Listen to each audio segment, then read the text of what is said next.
Welcome to this month's version of What Mattered. A little later on you're going to hear from our new CFO around what's happening in the market, and also hear from Judith around some exciting news down in Tasmania. But firstly, to what's happening on farm. And I'm joined by Jack Holden. Welcome, Jack. Thanks, Matt. Jack's our Sustainability Manager for the Australian business, and Jack's going to tell us a little bit about what specifically we've been doing to support our farmers. So we've got a range of support crew programs in sustainability. Jack, tell us a little bit about those. Yeah, so the two headings mainly are around energy and around nutrient management. We've done a lot of work with nutrient management plans as being a really good way of improving farm profitability and reducing environmental impacts. And energy savings is really just a great opportunity for us to put money back into the pockets of our farmers compared to going into electricity companies. So we've had a program going for some time on those two.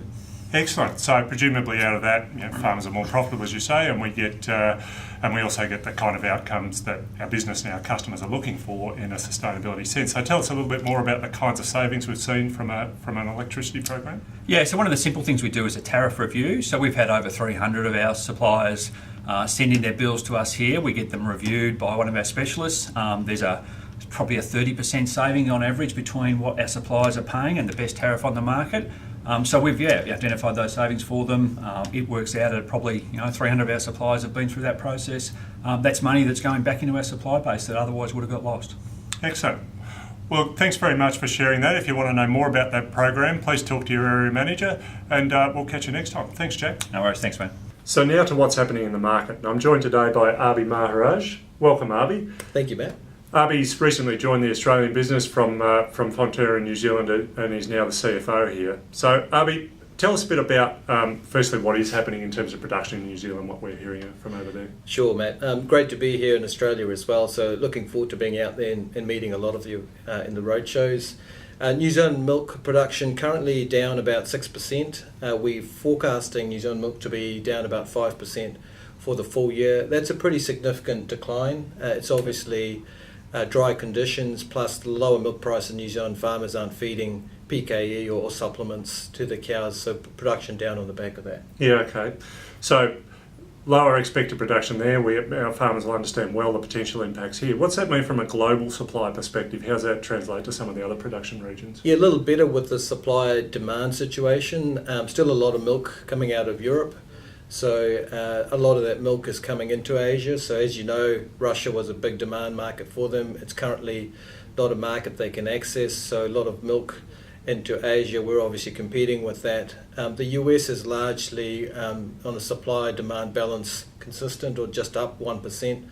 So, and a lot of that milk's going into the domestic pool. Yep. Okay. And just finally, on the demand picture itself, I mean, there still seems to be a bit of milk coming at us, but what's the demand picture looking like?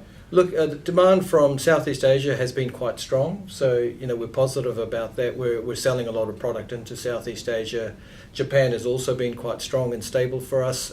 China has improved from a pricing perspective. A lot of that is, though, on worry about supply demand, particularly out of New Zealand as well. So things have improved, definitely, but we're not out of the woods with China yet. Okay. All right. Well, look, really appreciate you making the time and giving our farmers the update, and I'm sure you'll catch up with a number of them out on farm over the next few months. Thanks, Abhy. Thank you, Matt. Yesterday, we had a very special guest down at our Sprayton site in Tasmania.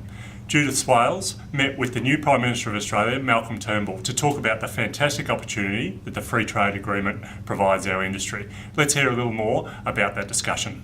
I am absolutely delighted to be here in Sprayton today with the new Prime Minister of Australia, Mr Malcolm Turnbull, and Brett Whiteley, who is one of the Northern Tasmanian MPs. Prime Minister, we are thrilled to have you here in Sprayton. This is one of our crown jewels in our whole organisation. You're here really talking about the free trade agreement and opportunities for dairy.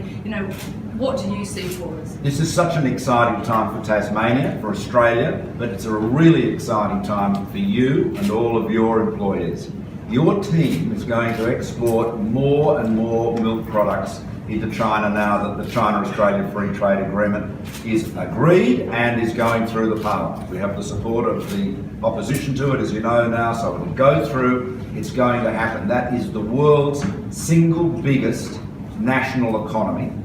Their appetite for milk products is growing massively. They see Tasmania in particular as a clean and green environment. Food quality is so important as Chinese become wealthier, as it moves to more of a consumption-based economy. People want to make sure they're getting good quality food, and of course they know they can come to Tasmania and to Fonterra and to the electorate of my learned friends here to get the very best food that Tasmania can offer. So I think these are really positive times.